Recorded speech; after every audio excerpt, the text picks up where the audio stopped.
150 rand.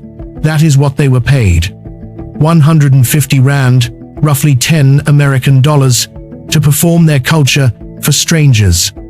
To light a fire, the way their ancestors lit fires. To track animals across sand, the way their people tracked animals for 100,000 years. To dance, to demonstrate, to be watched. And on the other side of the fence, 40 meters away, inside the same game reserve, on the same ancestral land, the lodge charged those same strangers $400 per person for the privilege of watching. $400. 150 rand. That gap, that specific, documented, contractual gap, is not a coincidence. It is not the result of bad management or poor negotiation. It is the precise financial expression of something this investigation is going to prove, layer by layer, with documented evidence, that what South Africa called justice in 1994 was, for the oldest human civilization on this planet, the beginning of a new kind of dispossession, one quieter than apartheid, one more deniable, and in some ways, far more complete. We have been told one version of this story our entire lives.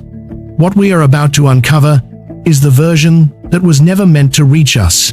Between 2010 and 2020, the Komani San community in the Kalahari lost 18% of their population. Not to war, not to famine, not to disease outbreak, to something the South African government has never formally named, never formally investigated, and never formally acknowledged: a slow, sustained, structurally engineered collapse happening in real time, in a constitutional democracy, on land that the same government celebrated as a landmark act of post-apartheid justice. 18% in a single decade. No government inquiry was launched. No emergency intervention was deployed. No headline in the South African press treated it as a crisis. The international community, which had applauded the 1,999 land restitution as a model for indigenous rights across the African continent, said nothing, because officially there was nothing to say. The land had been returned. The community had been empowered. The story was over. Except the people were disappearing. And in a democratic nation, with a constitution ranked among the most progressive in the world, a constitution that explicitly protects the rights of cultural communities, that enshrines language rights, that guarantees equality before the law. Not a single institution designed to prevent exactly this outcome intervened. That silence is not an accident. That silence is evidence. Drop a comment telling me where in the world you are watching from. I want to know exactly how far these hidden stories are reaching. In 1999, the South African government announced to the world that it had done something unprecedented. It had returned 25,000 hectares of ancestral land to the Komani San land inside what is now the Kagalagadi Transfrontier Park. Cameras were present. International media called it a breakthrough. It was framed as proof that the new South Africa was correcting the crimes of the old one. But the documents tell a more complicated story.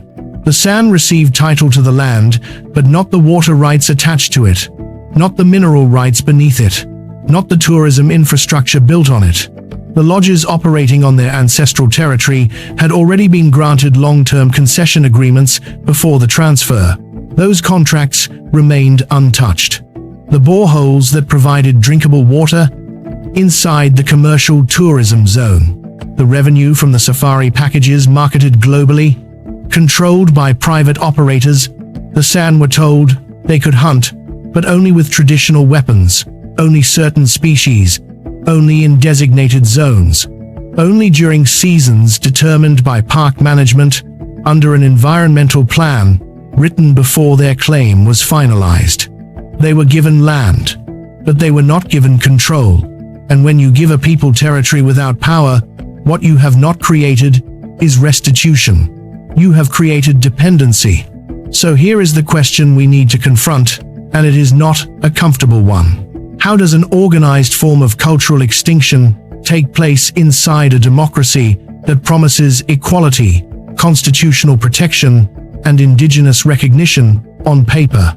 How does a people receive their land back and lose their future at the same time? Because this is not a story about strange tribes.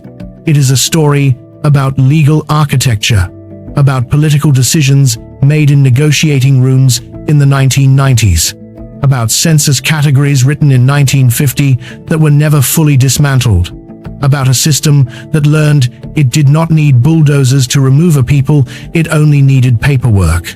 And if what happened to the Kumani San is not an isolated failure, but part of a wider pattern involving the Hlubi, the Nama, in the Griqua, then we are not looking at administrative oversight.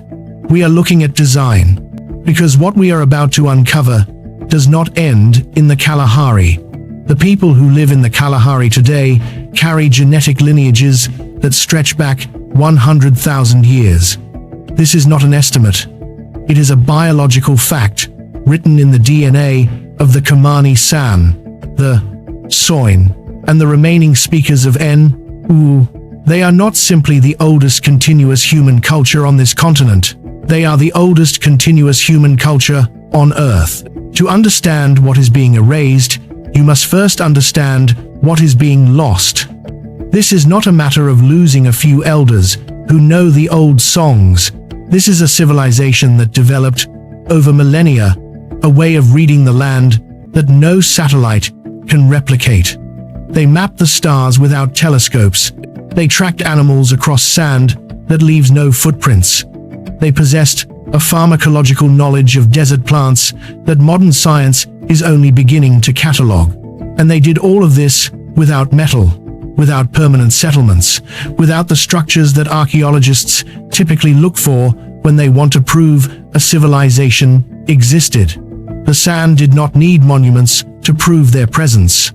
Their monument was the land itself and their ability to survive on it in ways that no other human population ever has.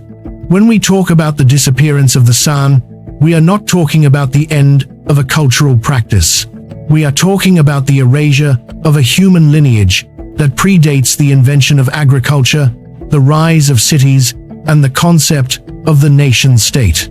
It is a loss on a scale that is almost impossible to comprehend, and it is happening right now, at the intersection of a history they never asked for and a future that has been closed off to them. The erasure did not begin with physical violence alone. It was accomplished through the precision of a legal instrument. In 1950, the apartheid government passed the Population Registration Act. This law did not just separate people, it invented race as a formal, legal category in South Africa. It divided the entire population into 4 rigid boxes: white, black, Indian, and colored. For the San and the Nama, this was a death sentence delivered by a bureaucrat. By classifying them as colored, the state effectively dissolved their existence as distinct indigenous nations. Overnight, people with separate languages, sovereign governance systems, and ancient territorial claims were collapsed into a single racial underclass. They were told they were no longer a nation, they were a race. And in the legal logic of the time, races did not have land claims. By 1973, this administrative extinction reached a fever pitch. Declassified documents, revealed in 2003, show that the government sent census teams into the Northern Cape with instructions to identify the San not by their community belonging, but by physical measurement. They measured head circumference. They compared skin tones against charts. They analyzed hair texture. If an individual failed these pseudo-scientific tests, they were reclassified as colored. Their children were forced into schools where their languages were banned. Their communities were broken up and moved into townships. By 1985, official data claimed there were fewer than 4,000 San left. Independent researchers knew the number was closer to 100,000. The state hadn't killed the people. It had simply made it illegal for them to exist as who they actually were. This was not an error. This was the systematic removal of a people from the official memory of the state. The architects of this system understood something that is still being suppressed today. Indigenous identity is the most dangerous form of political identity in a state built on colonial foundations. Unlike a racial group, an indigenous people carries international legal standing. They have rights to self-determination recognized by the United Nations. They have claims to territory that predate colonial borders, predate treaties, and predate the very existence of the country itself. To acknowledge the San or the Nama as indigenous was to acknowledge that the state's claim to the land was contested. It was to admit that there were sovereign entities within the borders that the government could not simply legislate away. So the solution was to make them legally impossible to identify. If they were just colored, they were merely a disadvantaged minority seeking better treatment within the system. If they were indigenous, they were the rightful owners of the land, demanding the system itself be held accountable. The investigation now reaches its most disturbing layer. We are told that 1994 changed everything. We are told that the new democracy was built to undo the crimes of the past. But as we look at the land claims and the court records of the last 30 years, a different pattern emerges. The Population Registration Act was repealed, but the logic that animated it was quietly retained. The new government inherited the same tribal classifications and the same definitions of identity that apartheid had used to dispossess these people. The question we must answer is why. The answer to that question is buried in the Constitutional Negotiation Archives of 1993, where the fate of these communities was decided behind closed doors. We will get there. But first, we must look at how this same architecture was used to erase another nation entirely, the Hlubi. In KwaZulu-Natal, there is a nation of over 200,000 people who, in the eyes of the South African state, do not exist. The Hlubi people have a king. They have functioning traditional councils. They have genealogical records that stretch back centuries. Oral histories meticulously preserved by their own historians, and a political identity that survived colonial conquest, 2 world wars, and the entire apparatus of apartheid. They negotiated treaties as a sovereign entity in the 19th century.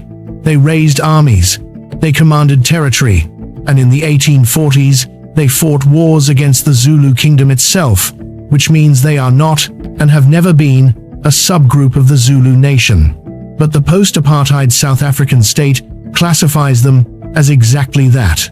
Because the government refuses to recognize the Hlubi as a distinct indigenous people, they cannot file land claims in their own name. They cannot access the cultural heritage protections guaranteed under the Constitution. They cannot exercise collective rights as a people, because legally, they are not a people. They are a subgroup, an administrative footnote inside someone else's ethnic category. The colonial logic behind this decision was never subtle. Throughout the 19th and 20th centuries, British administrators and later apartheid planners operated on a consistent principle. Indigenous Africans are easier to govern when they are consolidated into simplified ethnic blocks. Fewer nations meant fewer claims. Fewer claims meant fewer complications. The Hlubi were folded into the Zulu category not because the evidence supported it, but because the political machinery required it. What apartheid built for administrative convenience, the post-apartheid state has maintained for political reasons it has never publicly explained. The Hlubi are still waiting for an explanation. 300 kilometers to the west, in the arid expanse of the Northern Cape, another story of erasure is written in corrugated iron and dry earth.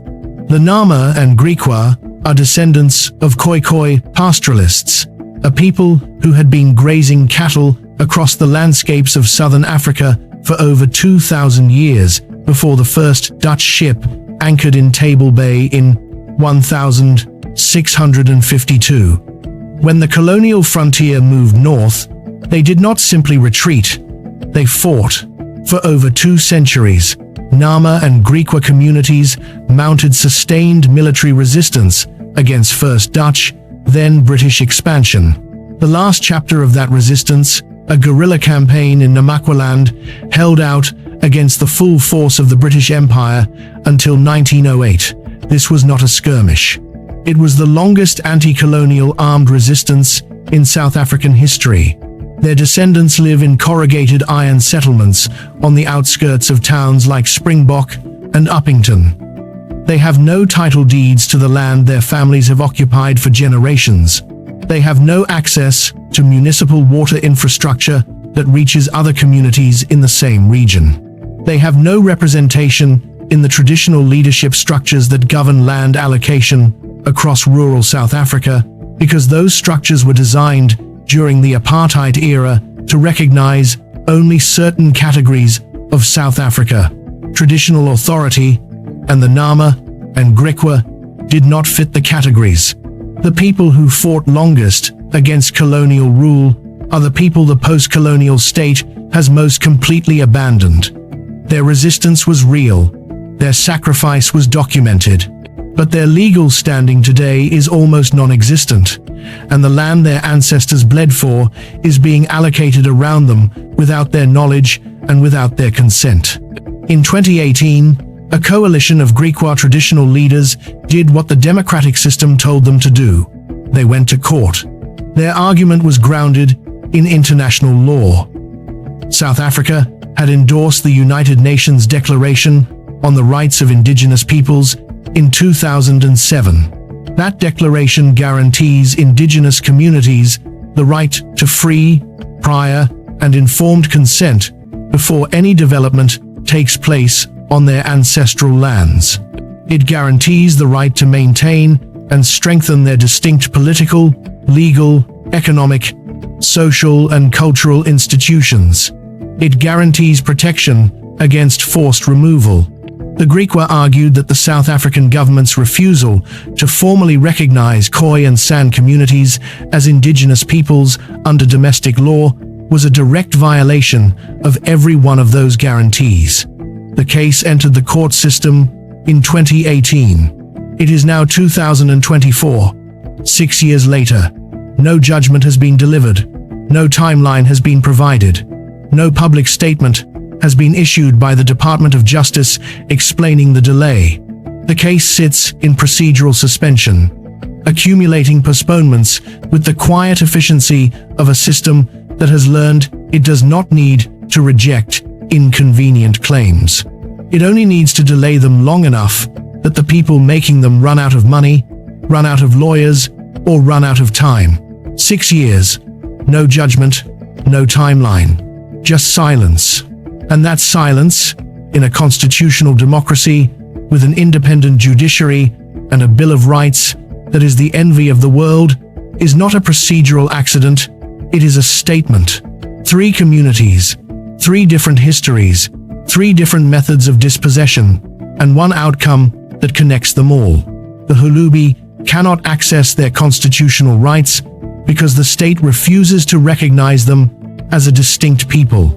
The Nama and Griqua cannot claim their ancestral land because the legal structures that govern land allocation were built to exclude them. The San received their land, but were stripped of every practical mechanism of control over it. In each case, the tools used were legal. The process was bureaucratic. The result was the same. Communities with documented sovereign histories, with kings and councils and centuries of recorded existence, rendered invisible by the architecture of a state that was supposed to protect them. If you had been born into one of these communities with a king, a territory, an ancient history, and the government of your democratic country told you that legally you did not exist, what would you do? That question is not rhetorical. It is the lived reality of hundreds of thousands of people across South Africa today. and it raises a deeper question that this investigation must now pursue. Who made the decision to keep these communities legally invisible after 1994? Because apartheid ended, the laws changed, the government changed, but the erasure continued. That decision was not made on a battlefield, it was not made in a prison cell, it was made in a negotiating room. And the documents that record it have been sitting in the Constitutional Assembly archives for 30 years. When the Land Claims Court opened its doors after 1994, it made a promise. It told the communities that had been stripped of their land under apartheid that the democratic state was ready to correct the historical record. File your claim, present your evidence, prove you were there. The problem was the evidence. To successfully claim land under the restitution process, a community had to prove continuous occupation, meaning they had to demonstrate, using documented records, that they had lived on and used the land in question without significant interruption. For most claimants, this was difficult. For Khoisan communities, it was structurally impossible. The San had been forcibly removed from the Kalahari. The very act of removal destroyed the evidence of occupation the court required. The Hlubi could not prove a separate political identity because apartheid had spent 4 decades legally erasing that identity, reclassifying them as Zulu in every official document the state had produced. The Nama and Griqua could not satisfy the requirement for formal traditional leadership structures because colonial administrations had spent 2 centuries systematically dismantling those structures. The court was asking these communities to prove their existence using the same documents that had been produced to deny it. This is not an administrative irony. It is a legal trap. The restitution process inherited the evidentiary framework of the system it was designed to correct, and in doing so, it guaranteed that the communities most severely dispossessed would be the least able to access the remedy. The San were removed. The Hlubi were reclassified. The Nama and Griqua were dissolved into categories that carried no legal weight in the new framework. And the court, working within the rules it had been given, processed claim after claim from communities that the system had already ensured could not win. Since 1994, South Africans have filed 79,696 land claims. That number is cited regularly by the government as evidence of the restitution program's reach and ambition. What the government does not cite, what requires a closer reading of the Land Claims Court's own records, is the demographic breakdown of who filed those claims and who succeeded. Fewer than 8% of all land claims filed since 1994 involved Khoisan claimants. Not 8% who failed, 8% who even attempted to enter the process. The communities with the oldest territorial claims on the continent, the San, the Nama, the Griqua, represent a fraction of the restitution caseload, not because they had no claims to make, but because the legal architecture of the process was constructed on colonial definitions of identity that made their claims functionally invisible before they were ever heard. A land restitution program that was genuinely designed to correct historical dispossession would have recognized this gap immediately. It would have asked why the oldest communities in southern Africa were almost entirely absent from the process. It would have revised the evidentiary requirements to account for the specific ways in which colonial and apartheid policy had destroyed the documentation those communities needed. It did none of these things. Instead, it processed the claims it could process, celebrated the settlements it could celebrate, and allowed the 8% figure to sit in the court records unremarked upon, uninvestigated, and undisturbed for 30 years. Most people have never been told this. But it completely changes how you see what South Africa calls its greatest post-apartheid success story. In 2002, South African national parks signed what was presented to the world as a historic agreement with the Komani San. The international press treated it as a landmark. Here, finally, was proof that post-apartheid South Africa was doing more than making promises. The San would receive co-management rights over 25,000 hectares of the Kgalagadi Transfrontier Park. They would share in tourism revenue. They would live on their ancestral land under a framework that respected their rights. The annexures told a different story. Those annexures, the detailed operational conditions attached to the co-management agreement, were never translated into Nama or N.U, the languages spoken by the majority of the community expected to live under them. The San could hunt, but only with traditional weapons, only certain species, only during seasons determined by park management. They could earn tourism income, but only by performing cultural demonstrations for lodge guests 3 times per week at 150 Rand per session. By 2015, the Komani San Communal Property Association, the legal entity established to manage the land claim on behalf of the community, was effectively bankrupt. The tourist lodges operating on San land had been granted long-term concession agreements by San Parks before the land transfer, and those agreements remained in the hands of private operators. The infrastructure built on the land, the roads, the lodges, the processing facilities, did not transfer with the title deed.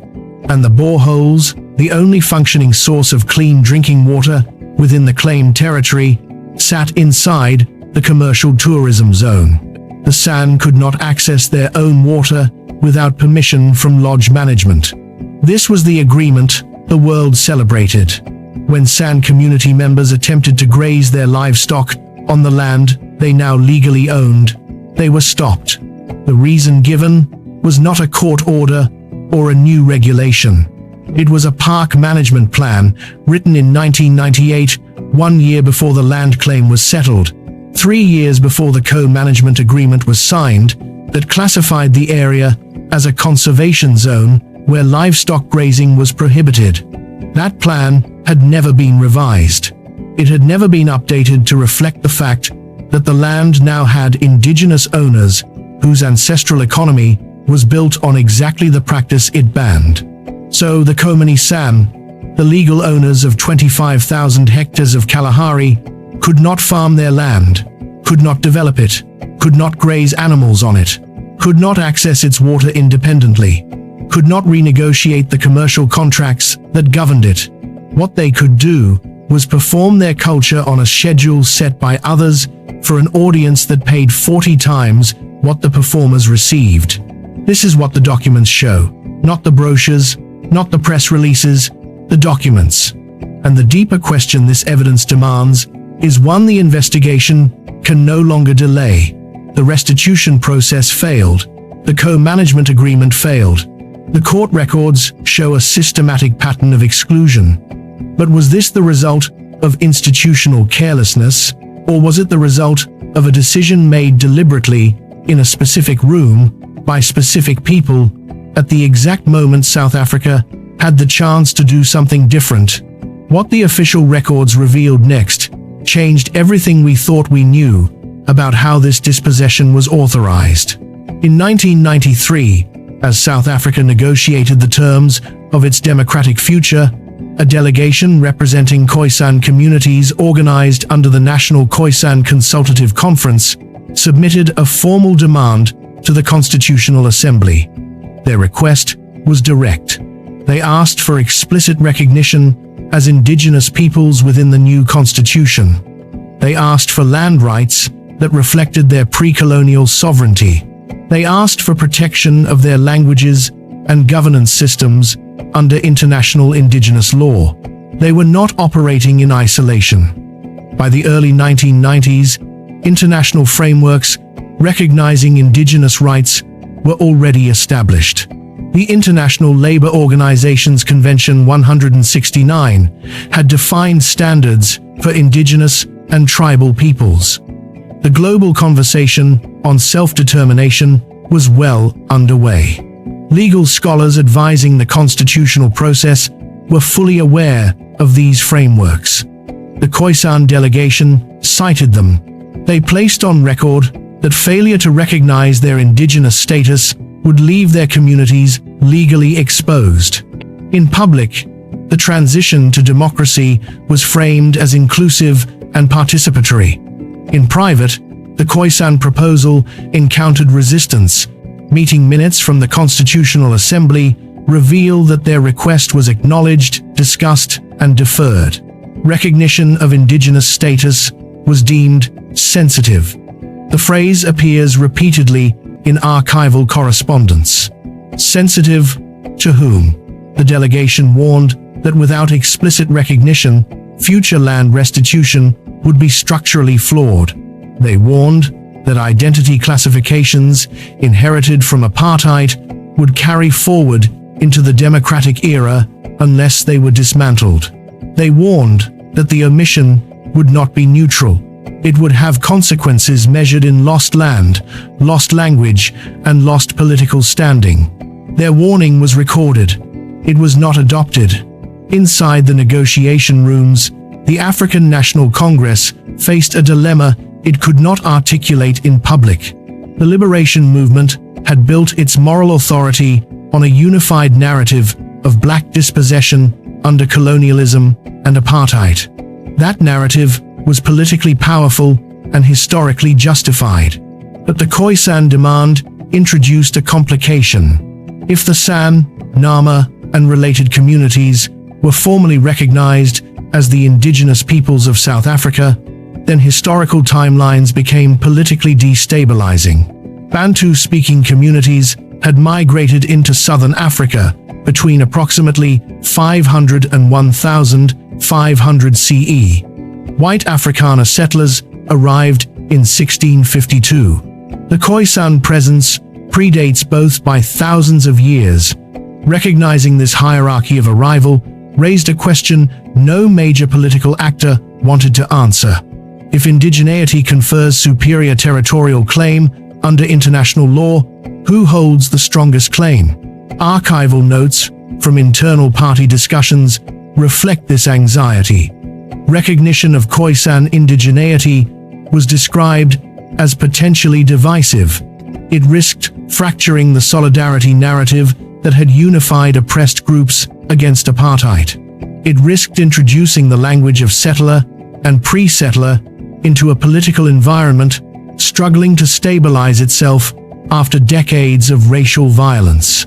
The argument was not framed as denial, it was framed as necessity. South Africa, negotiators argued, could not afford a layered hierarchy of historical claims. The transition required a simplified framework of collective injustice.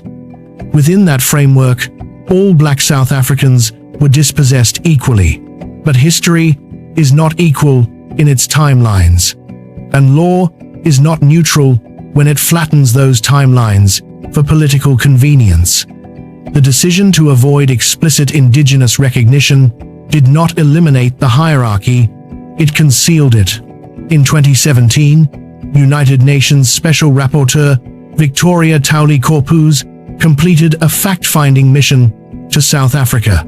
Her report concluded that the state's failure to recognize Khoi and San communities as indigenous peoples placed the country in violation of the UN Declaration on the Rights of Indigenous Peoples. The recommendation was clear: formal recognition, legal reform, and immediate consultation mechanisms for development on ancestral land. The government's written response did not dispute the historical presence of the Khoisan. It did not deny the documented erasures under apartheid. Instead, it advanced a constitutional argument. South Africa, the response stated, does not distinguish between indigenous and non-indigenous black communities because all were dispossessed by colonialism. To grant special indigenous status to Khoisan groups would create what officials described as a hierarchy of victimhood, incompatible with the constitutional principle of equality. The language is careful. It sounds balanced. It sounds protective of unity, but it ignores international law, which does not treat indigeneity as a reward or a privilege. It treats it as a factual condition grounded in historical continuity prior to colonization. Recognition does not diminish the suffering of others. It acknowledges specific legal rights attached to that continuity. By framing indigenous recognition as preferential treatment, the government transformed a historical fact into a political threat. The argument effectively states that equality requires the erasure of difference, and in doing so, it confirms what the Khoisan delegation warned in 1993, that omission would become policy and policy would become precedent. The Constitution did not accidentally forget to name them. It chose not to. The South African Constitution is widely praised as one of the most progressive in the world. It enshrines equality, language rights, cultural protections, and democratic accountability. Its drafters were aware of indigenous rights frameworks. They debated them, they documented those debates. The archives show no ignorance. They show calculation. Explicit indigenous recognition was discussed. It was weighed against the political cost of introducing layered historical claims into a fragile transition. It was ultimately omitted. Some historians argue that this omission was an unavoidable compromise in a country emerging from civil conflict. They contend that prioritizing stability over specificity was necessary to prevent further fragmentation. Others argue that this was the moment a new government, under immense pressure to unify, chose to preserve a simplified narrative at the expense of historical precision. The evidence allows both interpretations to exist, but it does not allow the omission to be dismissed as oversight. We are standing inside that decision now. The documentary record is clear. The request was made, the risks were outlined, the consequences were predicted, and the clause was left out. That absence shaped everything that followed. It shaped the Land Claims Court's evidentiary standards. It shaped the classification of traditional communities. It shaped the government's response to the United Nations. It shaped the legal environment in which mines, conservation zones, and economic development projects now operate. The decision was made in a room defined by hope for a new future. But for the communities whose names were not written into that constitution, the consequences have been measured not in hope, but in land lost, languages fading, and legal silence that continues to this day. In 2008, drilling equipment appeared on land near the Kaimar region of the Northern Cape. The company behind it was De Beers, the largest diamond corporation in the world. The Griqua community, living adjacent to the site, had not been consulted. They had not been notified. They discovered the project the same way anyone else did, by watching heavy machinery move across territory their families had occupied for generations. Under South African law, mining companies are required to consult affected communities before operations begin. But consultation presumes recognition. The Griqua were not recognized as indigenous rights holders under domestic law. When community leaders objected to the access road being cut through ancestral burial sites, they were informed that the land was classified as state property. Their presence on it did not confer legal authority to halt development. By 2012, the Kaimar diamond mine was fully operational. It employed 340 people. 11 of them were Griqua. The processing plant, wastewater dam, and access infrastructure were permanent. The burial sites remained disturbed. The case reached the Constitutional Court in 2014. The ruling acknowledged that the Griqua had standing in the matter, but only as interested parties, not as holders of indigenous rights over the land itself. The distinction is critical.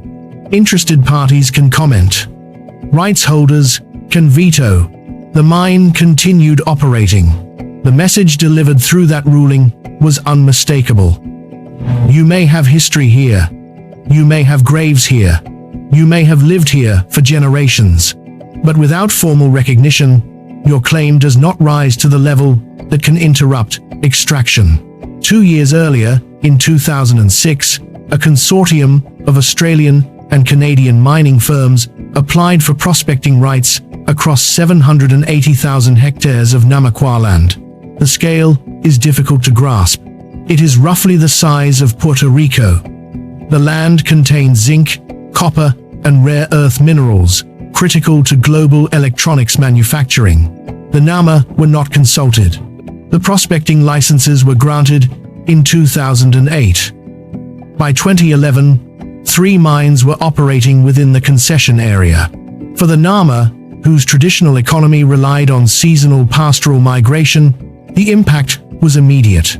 Grazing routes that had been used for centuries were interrupted by fenced-off zones and restricted access corridors. Water sources were redirected to serve industrial needs. The movement patterns that defined Nama life were fractured by fixed infrastructure. When Nama leaders challenged the licenses, they encountered a barrier embedded deep within South African land law. Ownership, under the Roman-Dutch legal tradition inherited from colonial rule, is tied to sedentary occupation and visible improvement of land, permanent structures, fences, documented deeds. The Nama's historical land use left few of these markers. Their seasonal mobility, a rational adaptation to an arid environment, became the legal basis for denying their claim. Their presence was continuous in practice but invisible in paperwork. The state did not need to argue that the Nama had no history in the region. It only needed to argue that their history did not satisfy the technical definition of ownership. And once that argument was accepted, the transfer of mineral rights proceeded with bureaucratic efficiency. 780,000 hectares, approved, surveyed, extracted. In 2019, a joint investigation by Amnesty International and the Legal Resources Center examined the outcome of land claims filed by Khoi and San communities in the Northern Cape between 1998 and 2018. 47 claims were reviewed. 41 had been rejected or indefinitely postponed.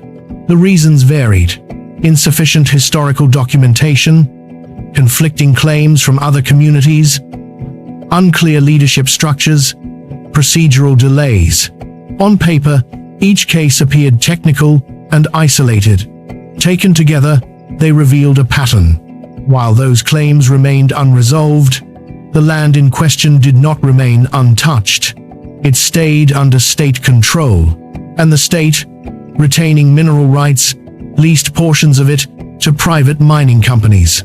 The communities contesting ownership were forced to watch as drilling, blasting, and infrastructure development proceeded on land they were still fighting to have recognized as theirs. The restitution framework required claimants to prove historical dispossession. The mining framework required only administrative approval.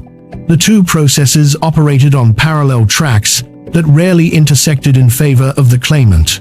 41 postponed or rejected claims over 20 years represent more than bureaucratic backlog. They represent communities aging while waiting for legal recognition. They represent elders dying before judgments are issued. They represent younger generations witnessing the extraction of wealth from territory that carries their family history. This is the system operating as designed, not breaking down, not failing, working exactly as its architects intended. In 2022, the Northern Cape provincial government approved a special economic zone in the Namaqua district covering 150,000 hectares. The zone was designated for renewable energy development, primarily large-scale solar and wind projects. On paper, it aligned with global climate commitments and economic growth strategies. The approved area overlapped with land claimed by Nama communities in 3 separate restitution cases that had been pending for over a decade.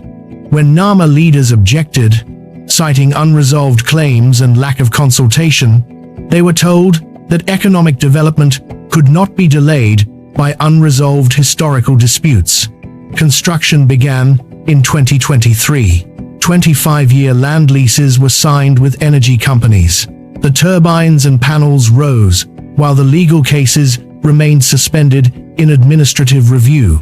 South Africa presents itself internationally as a model of post-colonial land justice, a country that confronted apartheid and built a constitutional order grounded in equality and redress.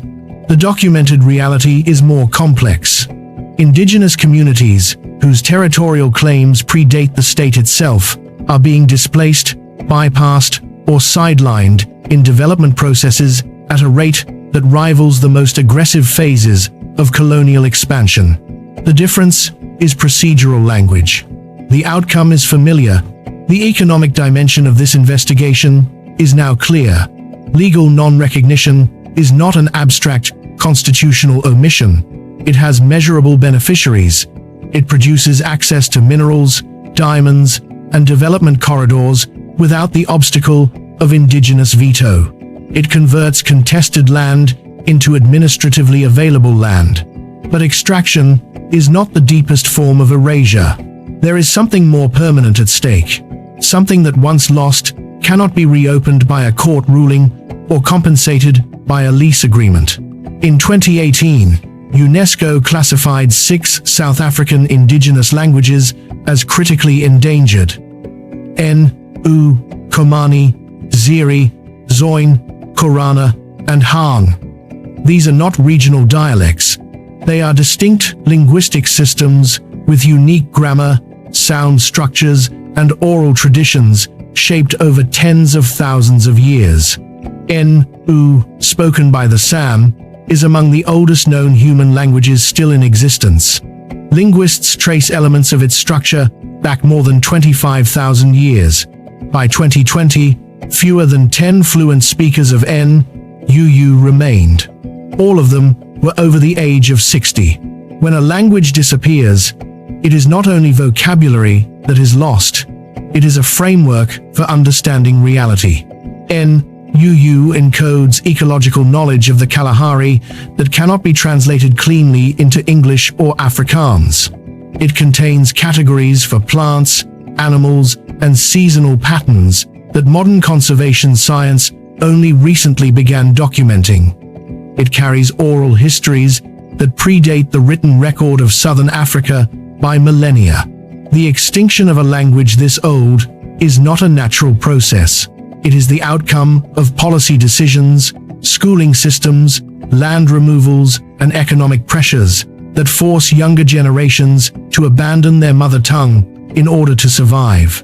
When children grow up in households where the language of employment, education, and state administration is different from the language of their grandparents, the transition happens quietly, one generation bilingual, the next hesitant, the next silent.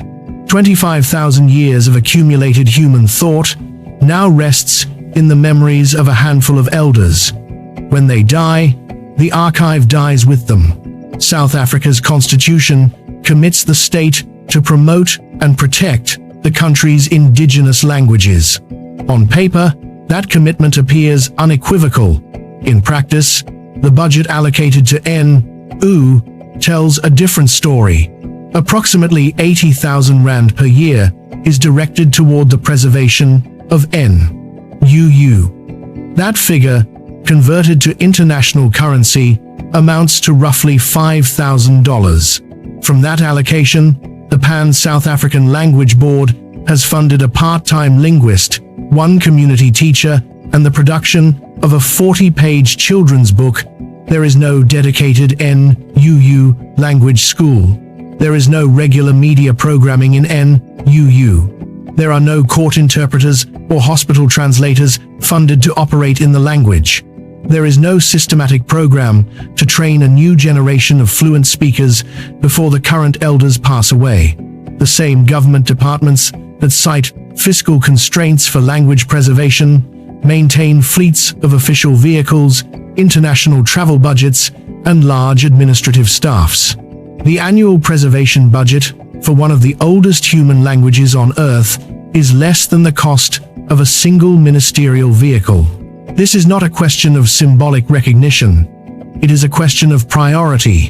What would you do if the language you were born into, the language your grandmother used to name the stars and teach you who you were, was given a budget so small that its survival depended on volunteer effort and fading memory? What does it mean for a state to celebrate cultural diversity while funding its extinction at a rate that guarantees it within a decade? The numbers answer that question more honestly than any speech. Uma Katrina Esau is one of the last fluent speakers of NU. In 2020, she received South Africa's National Orders Award, one of the country's highest civilian honors, in recognition of her efforts to preserve her language. The ceremony included a medal, a certificate, and 5,000 rand in prize money. It did not include funding for a language school. For more than 15 years, Uma Katrina has taught NU from her home in Uppington. Children come after school. They sit at her kitchen table. She writes words on hand-drawn flashcards. She repeats sounds that few others can pronounce correctly. She carries in her memory the last living archive of a linguistic system that predates most of recorded human history. When researchers from the Endangered Language Documentation Program interviewed her in 2019, they asked whether she believed NU would survive. Her response was simple: not unless someone decides it matters. Her classroom has no institutional backing. There is no guaranteed salary beyond modest stipends. There is no pipeline of trained teachers ready to replace her. Every lesson she gives is an act of defiance against the statistical reality that her language will likely disappear within her lifetime. She is 89 years old. The state honored her. It did not equip her. The weight of 25,000 years of language now rests on one woman's voice, and the hope that a handful of children will carry it forward before that voice falls silent. In 2021, a coalition of Khoi and San traditional leaders filed a class action lawsuit known as Lafleur and Others v. Minister of Rural Development and Land Reform. The case demands formal recognition of Khoisan communities as indigenous peoples under domestic law and alignment with international standards of self-determination. It is the most comprehensive legal challenge to South Africa's indigenous policy framework since 1994. The case has been delayed 3 times. In February 2024, the government's legal team requested another postponement, arguing that additional consultation with relevant stakeholders was required. No list of stakeholders was made public. No timeline for completion of consultation was provided. The case remains pending. For communities fighting mining projects, land dispossession, and language extinction, delay is not neutral. Every year that passes without judgment is a year in which elders age, languages weaken, and development projects proceed. Consultation becomes a procedural buffer that absorbs urgency without producing resolution. The legal system moves at its own pace. Culture does not. By the time a final ruling is delivered, if one is delivered, the demographic reality may have shifted beyond repair. Recognition granted after the last fluent speaker has died does not revive a language. A favorable judgment issued after ancestral land has been irreversibly altered does not restore what was removed. The architecture of erasure revealed in this investigation does not rely solely on force. It relies on time, on postponement, on the assumption that communities with limited resources cannot outlast the administrative process. And time, more than any statute, is the quietest instrument of extinction. In 2023, South African national parks announced plans to expand the Kgalagadi Transfrontier Park by incorporating an additional 50,000 hectares of adjacent land.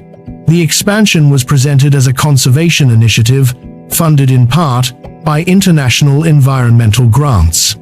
The stated objective was biodiversity protection and the preservation of fragile ecosystems. The land identified for inclusion is not empty. It is communal grazing territory used by San families who were excluded from the original 1,999 land settlement because they lived just outside the park's demarcated boundaries. Under the new proposal, these families are to be relocated to a resettlement village approximately 60 kilometers away.